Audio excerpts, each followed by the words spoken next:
ಎಲ್ರಿಗೂ ನಮಸ್ಕಾರ. Welcome to my channel. Karnataka ಪರೀಕ್ಷಾ ಪ್ರಾಧಿಕಾರದ ಕಡೆಯಿಂದ KCET ಹಾಗೂ ನೀಟ್ ವಿದ್ಯಾರ್ಥಿಗಳಿಗೆ ಮತ್ತೊಮ್ಮೆ ಕರ್ನಾಟಕ ಪರೀಕ್ಷಾ ಪ್ರಾಧಿಕಾರ ಒಂದು ಗುಡ್ ನ್ಯೂಸ್ನ ಕೊಟ್ಟಿದೆ.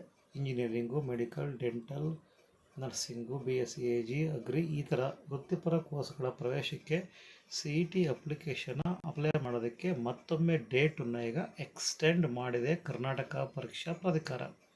ಫೆಬ್ರವರಿ 27ರವರೆಗೂ ಡೇಟ್ ಈಗ ಎಕ್ಸ್ಟೆಂಡ್ ಆಗಿದೆ ಮತ್ತು ಇದು ಕೊನೆ ಅವಕಾಶ. ಯಾವುದೇ ರೀತಿ ಡೇಟನ್ನು ಎಕ್ಸ್ಟೆಂಡ್ ಮಾಡೋದಿಲ್ಲ. ಹಾಗಾಗಿ ವಿದ್ಯಾರ್ಥಿಗಳು ಲಾಸ್ಟ್ ಟೈಮ್ವರೆಗೂ ಕಾಯೋದ್ರ ಬದಲು ಅಷ್ಟರೊಳಗೆ ಅಪ್ಲಿಕೇಶನ್ನ ಅಪ್ಲೈ ಮಾಡಿ ಅಂತ ಹೇಳ್ತಾ ಇದ್ದಾರೆ.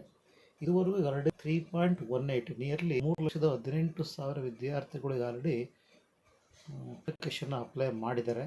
ಅಂದರೆ ಈ ವರ್ಷದ ಕಾಂಪಿಟೇಷನ್ ತುಂಬ ಜಾಸ್ತಿ ಇದೆ. ಏನಾದರೂ ನೀವು ವೆರಿಫಿಕೇಷನ್ ಮಾಡಿಸ್ಕೊಂಡಿಲ್ಲ ಅಂದರೆ ಮಿಸ್ ಮಾಡ್ದಂಗೆ ವೆರಿಫಿಕೇಷನ್ ಮಾಡಿಸ್ಕೊಳ್ಳಿ.